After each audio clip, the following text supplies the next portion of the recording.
thinking man's game. You keep telling me. Keep doing what you're doing right now.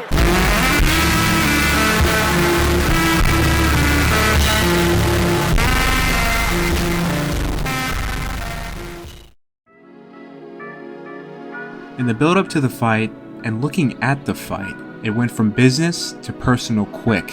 Barrera felt insulted by the boxing media and the man who was in front of him, and it showed in the ring. Despite completely taking Hamed to school, Barrera got a little too bit into the fight, taking Hamed down, then pushing his head down to the ground. This isn't MMA, but that was a perfect takedown. In the 12th and final round, Barrera will spin Hamed around and slam him into the ring post. Given the fact that this is in the US, and the Mexican fans really came out in full force for this fight, supporting their guy, the whole crowd was going wild, cheering on Barrera. Won't do it. That's true. Too much chin.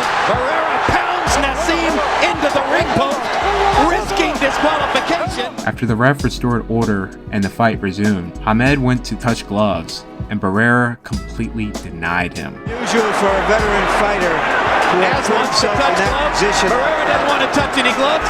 Barrera wants to hit. In the Japanese boxing scene, something like this doesn't really exist, especially in the 90s. This guy must have been hella mad. Who knows what this dude did? He probably bragged about stealing a side piece or something. I don't know, but this was crazy.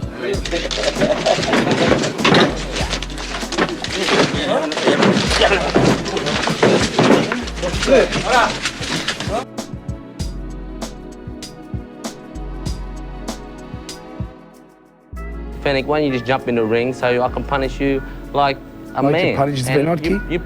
You're probably a woman too, because you're getting that much makeup backstage. It took you 10 minutes to get to the table, you know what I'm saying? I'm a man, I don't need no makeup, you're a woman. Some good old Australian beef here. Going by the conversation here, the beef started because Mundine doesn't really do anything positive for the community. They had to fact check me on this one. Fenech called him out on that. Well, I just want people to know what he's really about. I mean, he said that he supports Aboriginals. So Fenech goes on to state that Mundine robbed a fellow person from the community of $7,000. Mundine denies such acts, then to be completely shut up by the reporter who confirmed the man who was robbed by Mundine says he did it.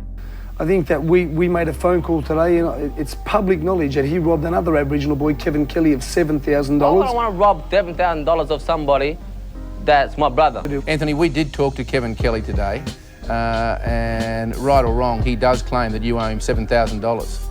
Well, can you please? I'll talk to Kevin myself. But anyway. Fast forward years later, despite a fight never happening between Fenech and Mundine, Fenech goes on another media rant. But you will never be who Jeff Fenech was. You will never win a fight or beat any fighters I fought of the quality that I fought.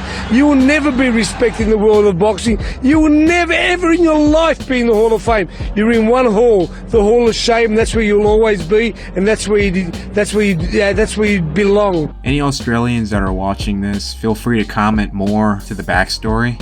This is an hilarious moment here. After Jones's dominating performance against Glenn Kelly, he goes on to narrate the highlights of Bernard Hopkins' fight earlier that day.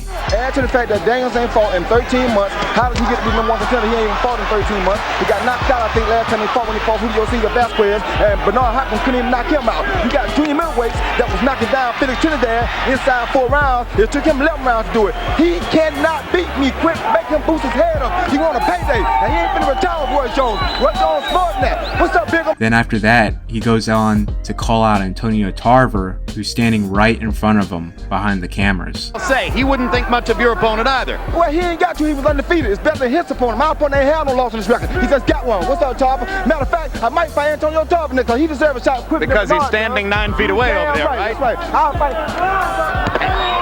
Antonio Tarver's an awfully big light heavyweight. I don't give a damn. That was a big one I fought. Now I don't give a damn.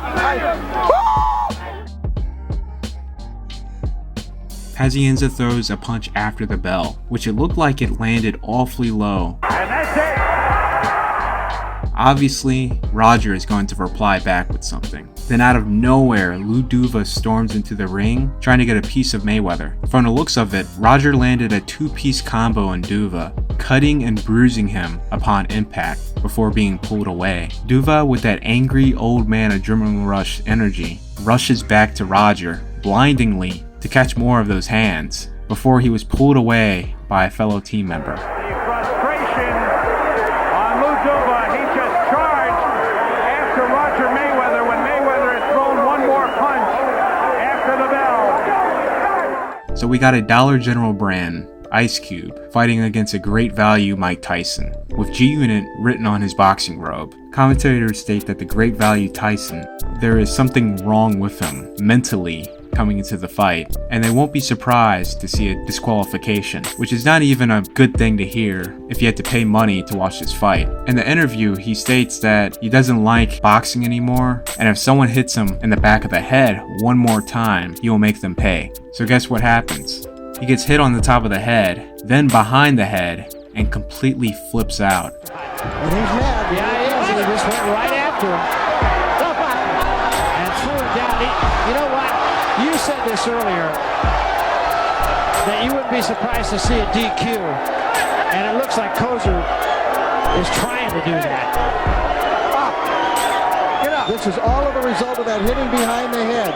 He said he was not going to take that, and if that happened anymore, it was going to be caged. You gotta give it to this man here. Not many fighters live up to what they say that they're gonna do, hyping up the fight.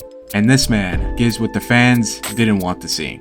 You know, I would never continue in this business after my career. Yes. And if anybody hits me in the back of the head anymore, that he is going to make that person pay. Yo, he just flipped out. I think he felt some heat. That's what happened. Fought like a coward. Bottom line is a coward. Only cowards feel like that. So, champ, I told you, everywhere you go, I go. Everywhere you go, I go, champ.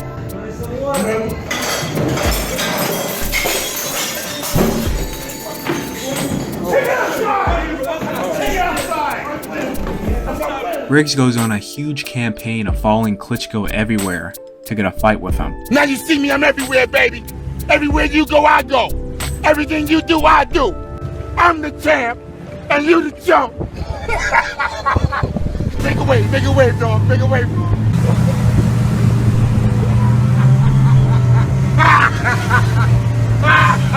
What's up, champ? You okay? You okay, buddy?